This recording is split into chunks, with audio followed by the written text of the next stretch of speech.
16। अध्याय 15 में हमने पढ़ा था कि मीनू की परीक्षा समाप्त हो जाने पर मीनू अपनी छुट्टियां बिताने के लिए अपने घर जाती है।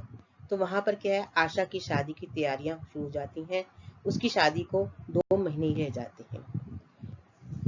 छुट्टियां बिताने के बाद जब वे क्या है मेरठ अपने हॉस्टल वापस आने लगती है, तो क्या है उसके अपने परिवार के प्रति उसको बहुत अधिक लगाव पड़ जाता है। तो उसे कुछ अजीब लगता है कि मैं घर छोड़कर कैसे जाऊं।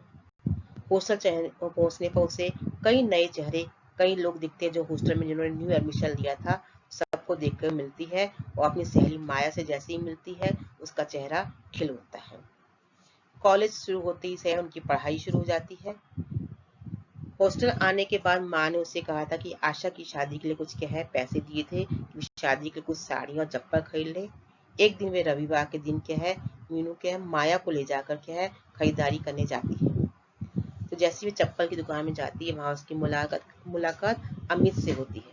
तो अमित को देखते ही उसके मन में अतीत की स्मृतियां क्या तरोताजा हो जाती है।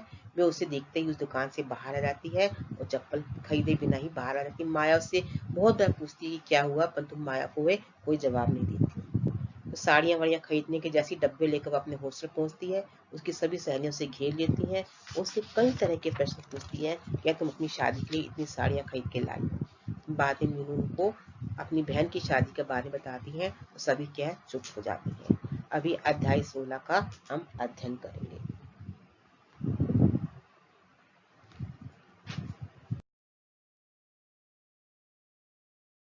आशा की शादी के 2 दिन रह गए थे।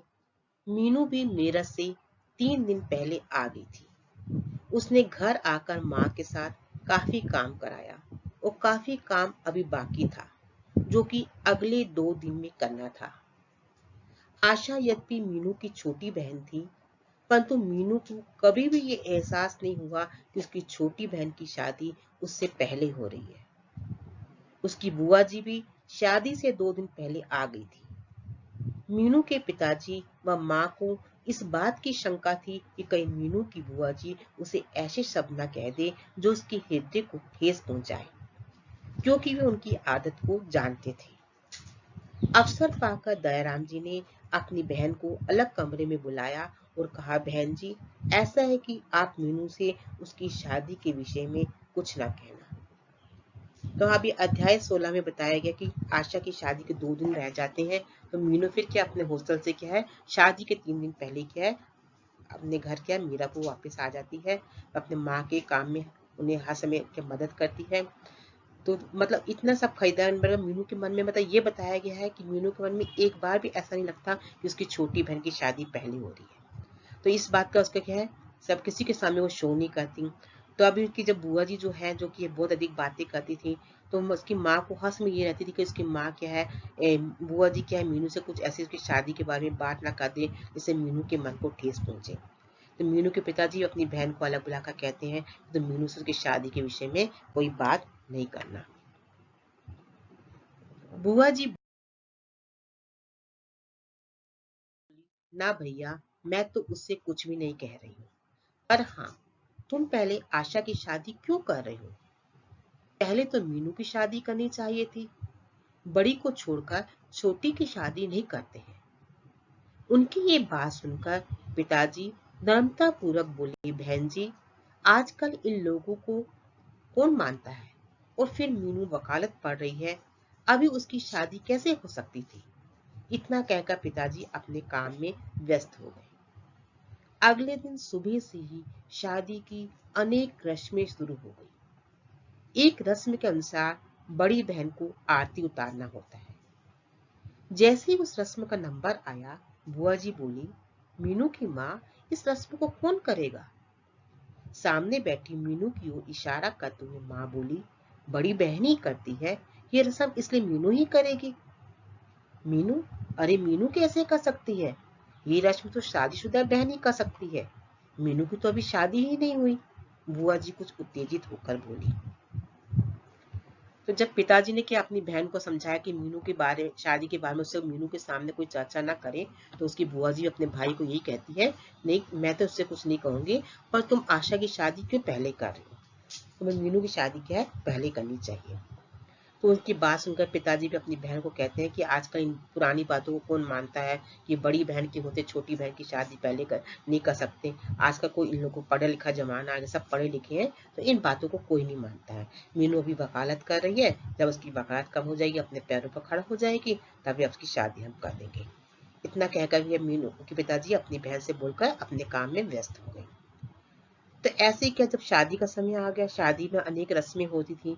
तो उनकी एक रस्म के अनुसार क्या होता था कि एक ऐसी रस्म होती थी जिसमें क्या है, वो रस्म को बड़ी बहनी अदा करती थी, वो भी शादीशुदा बहनी अदा करती थी।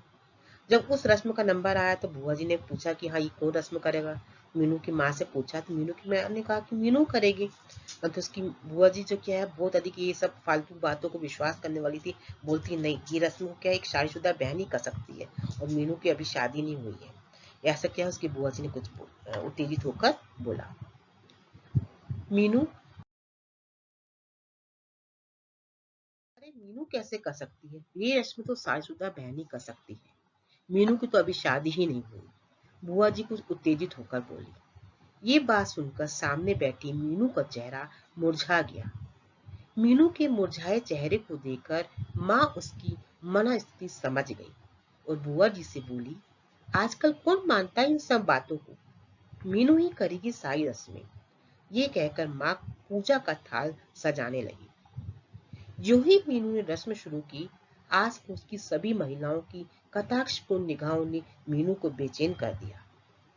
अब सभी आपस में धीरे धीरे कटाक्ष करने लगे। इस समय मीनू का दिल हुआ कि इस पूजा के थाल को वहीं छोड़कर अंदर बिस्तर पर जाकर खूब रोए। आखिर सबके माँ के कहने पर, सबके कहने मीनू क्या उस रस्म को अदा करने की जाती है, तो क्या अदा करने लगती है, तो आसपास के लोग भी क्या कटाक्ष बड़ी। यहाँ कटाक्ष का मीनिंग क्या है, मतलब तीखी निगाहों से दिखने लगते हैं कि ये बहन मतलब कैसे कर रही है। मतलब पहले इस रस्म के अगेंस्ट में कौन था, उसकी बुआ जी थी।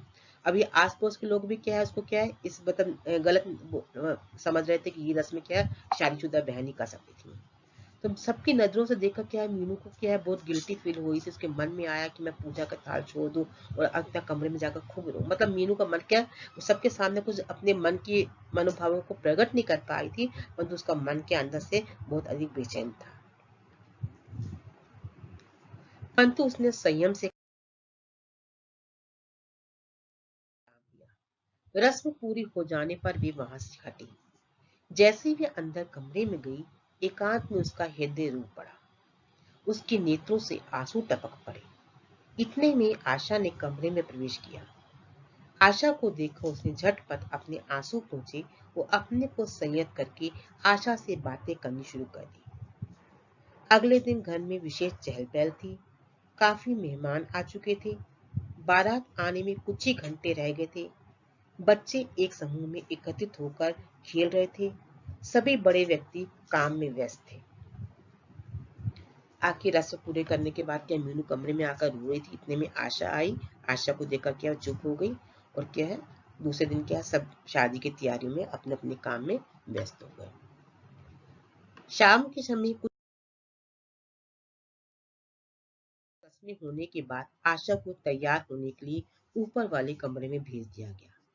मीनू व आशा की कुछ सहेलियों ने मिलकर उसे सजाया।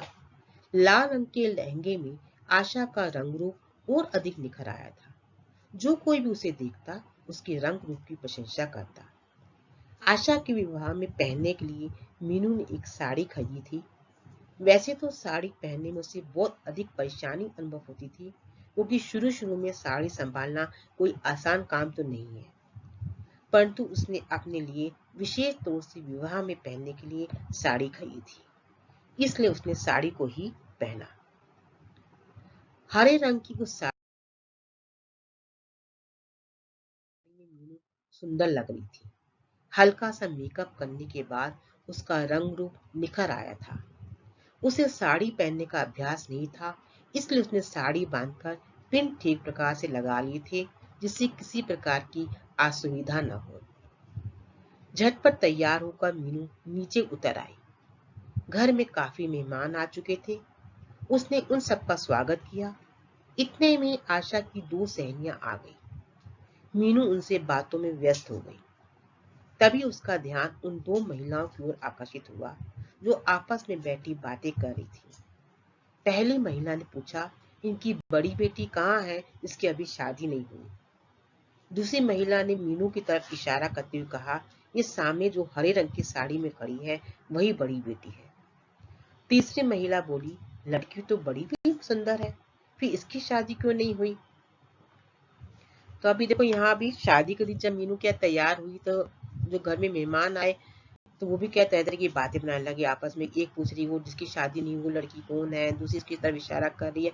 मतलब हर तरफ सबकी निगाहें क्या है किसकी तरफ थी, कि मीनू की तरफ थी, कि वो बड़ी लड़की है, उसमें क्या कमी है। मतलब आसपास, मतलब इस उपन्यास में ये बताया है कि आसपास के लोग ताना एक दूसरे को ताने मारने में क्या छोड़ते नहीं थे। चाहे माँ बाप के मन में कोई ऐसा नहीं था कि हाँ वो छोटी लड़की की शादी पहले कर रहे हैं, तो आस पड़ोस के लोग उसकी बुआ लोग मतलब इस बात का उन्हें हर समय पर क्या है एहसास करवा रहे थे। इतना सुनकर पहली महिला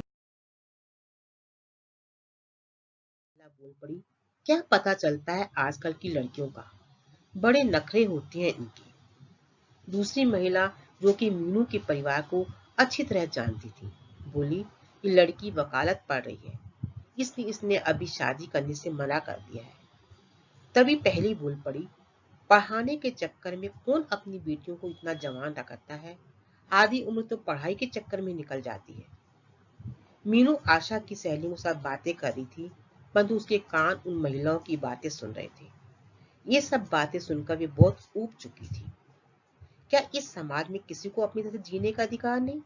वे शादी करें या न करें, किसी को क्या चिंता है इस बात की। इस समाज को किसी तरह भी चैन नहीं पड़ता। मीनू अभी सबकी बातों में मतलब ध्यान से सुन रही है, इसको अंदर अंदर क्या है बहुत एक मन बेचैन हो रहा है कि लोग उसके बारे में बातें कर रहे हैं। फिर भी एक क्वेश्चन अपने मन में बोलती है कि समाज को क्या किसी को अपनी तरह जीने का अधिकार नहीं है। यदि मैं ये सोचती मैं पढ़ लिख अपने पैर में खड़ी हो जाऊं तो लोग क्या इस बात को भी सहन नहीं करते कि मैं अपनी इच्छा के साथ जी भी नहीं सकती। मैं वे शादी करी ना करी किसी को क्या चिंता है। तो समाज मतलब इस तरह के क्यों एक दूसरे पर प्रश्न लगाते हैं। ऐसे अनेक प्रश्न मीनू के मन में उभर रहे थे। इस तरह की बातें सुनकर मीनू का चंचल हृदय बेचैन हो उठता। उसके हृदय की पीड़ा को कोई नहीं समझ पाता था। फिर भी मीनू के अंदर बहुत सहन शक्ति थी। अपने दिल की पीड़ा को वे चेहरे तक न आने दे रही थी। जयमाला का कार्यक्रम भी संपन्न हो गया। मीनू प्रसन्नता पूर्वक हर कार्य करती रही। वह हर कार्यक्रम में भाग लेती रही। सुबह विदाई के समय आशा मीनू से लिपट कर खूब रोई थी। दयाराम जी व उनकी पत्नी के नेत्रों में तो आंसू रुक ही नहीं पा रहे थे। ये कैसी विचित्र घड़ी होती है। माता पिता जिस बेटी का लालन पालन इतने वर्षों तक लाड प्यार से करते हैं, उसी बेटी को सदा के लिए दूसरों के हाथों में सौंप देते हैं। हर पल रहने वाली बिटिया के लिए वे घर पराया हो जाता है। घर ही क्या, बिटिया भी तो पराया धन ही होती है। जैसी आशा विदा हुई, माँ अंदर जाकर फूट फूट कर रो पड़ी। पिताजी के नेत्र भी जल से पूर्ण थे, परंतु उन्होंने अपने ऊपर संयम रखकर अपना काम शुरू कर दिया। तो यहाँ पर क्या है, मीनू की आशा की विदाई के समय घर के मतलब सबकी मनोभावों को बताया गया है कि माँ कितनी दुखी थी, पिताजी कैसे दुखे थे। तो मतलब ये क्या उनके मन में ये विचार आया था कि कैसा समय होता है कि जो जिस माता पिता को अपनी बेटी इतने सालों तक पाल पोस कर बड़ा करते हैं और एक दिन को अपने हाथों से वो विदा कर देते हैं, वो हमारे लिए क्या पराया धन हो जाती है। तो ऐसे विचार क्या है माँ के मन में आ रहे थे। माँ को इस तरह रोता देखकर मीनू को लगा वे कभी भी शादी नहीं करेगी, वह हमेशा ही माँ के पास रहेगी। माँ के प्रति एक विचित्र स्नेह में उमड़ पड़ा। कितना कष्ट सहा है माँ ने हमारे लिए, उन्हें हमारी हर खुशी व सुख सुविधा का ध्यान रखा है। अपनी बीमारी में भी सदैव उन्हें हमारी चिंता रहती है। पर ये कैसा रिश्ता होता है जो कि पल भर में बेटी को माँ से अलग कर देता है। इस तरह के अनेक विचार मीनू के मस्तिष्क में घूमने लगे। अब जब उसने मीनू ने देखा कि उसकी आशा की शादी हो जाने के बाद उसकी माँ कितनी दुखी थी कि हाँ उन्होंने अपनी शादी लड़की को विदा कर दिया, तो मीनू मन ही मन कहती है कि नहीं, मैं शादी कभी करूंगी नहीं, मैं हमेशा अपना माँ के पास ही रहूंगी। उसके माँ के प्रति उसके एक विशेष मतलब प्यार उमड़ रहा था कि मेरी माँ ने जो हमारे लिए, हम लड़कियों के लिए इतना उन्होंने कष्ट सहा और हम क्या उन्हें छोड़कर चली आई, तो मैं अपनी क्या माँ को कभी भी अपने से अलग नहीं होने दूंगी। मीनू ने माँ को एक गिलास पानी पिलाया और सांत्वना देते हुए बोली, माँ आप रो नहीं, आपकी एक बेटी ही तो विदा हुई है, दूसरी बेटी तो आपके पास ही है। ये बेटी आपको रोता हुआ छोड़कर नहीं जाएगी, ये आपके पास ही रहेगी। ये बात सुनकर माँ ने मीनू को अपने हृदय से लगा लिया और रुआसी स्वर में बोली, नहीं बेटी, ऐसा न कहो, बेटी तो पराया धन होती है, वे अपने घर में शोभा देती है।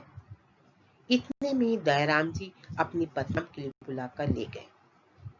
4 दिन तक मीनू माँ के साथ घर में सभी काम करती रही। विवाह के बाद घर कितना अव्यवस्थित हो जाता है, उसे व्यवस्थित करने का कार्य मीनू ने कर लिया। अब मीनू क्या है, अपनी माँ को हर तरह से सांत्वना दी थी, मैं आपके साथ रहूंगी, ये है। तो माँ कहती नहीं, बेटी पराया घर रहती है, अपने घर में शोभा देती है। जैसे माँ को सांत्वना देते हुए क्या, माँ की घर के सब मेहमानों के जाने पर, जैसे शादी के बाद घर कितना अव्यवस्थित हो जाता है, तो वैसे कहीं तक भी मीनू हॉस्टल नहीं गई। माँ के सब काम में हेल्प करने के बाद ही वो क्या है, हॉस्टल में गई। अब सब कुछ व्यवस्थित हो चुका था। घर का काम तो माँ स्वयं कर लेती है। मीनू को अब अपनी पढ़ाई की चिंता हो चली थी। जब तक शादी के कार्य में व्यस्त रही, तब तक उसका ध्यान पढ़ाई की ओर नहीं गया। विवाह का संपूर्ण कार्य संपन्न हो जाने पर उसका ध्यान अपनी पढ़ाई की ओर गया। मीनू को लगा कि अब मेरठ जाने के बाद उसे बहुत लगन से पढ़ना होगा, क्योंकि वे काफी दिनों की छुट्टियां ले चुकी थी। उसने अपने माता पिता से मेरठ जाने की अनुमति ली। माँ को बिल्कुल अकेला छोड़कर जाना उसे अच्छा नहीं लगा, परंतु एक और माँ का स्नेह था, तो दूसरी ओर अपनी पढ़ाई की चिंता। मीनू की माँ ने स्वयं उसे मेरठ जाने की अनुमति दे दी थी। वे जानती थी कि आशा के विवाह के कारण मीनू की 10 दिन की छुट्टियां हो गई है। तो आखिर जब पूरे घर व्यवस्थित हो जाने पर मीनू क्या है, माँ की सब हेल्प करने के बाद अपना हॉस्टल जाने का तैयार होती है। माँ से अनुमति लेती है कि माँ, ये मेरे क्या है, पढ़ाई का नुकसान जो हो रहा है। तो माँ भी इस बात को अच्छी तरह समझती थी कि 10 दिन से मीनू ने छुट्टी ली हुई है, तो भी उसे हॉस्टल जाने की अनुमति दी देती है। तो हमारा अध्याय 12 यही समाप्त होता है।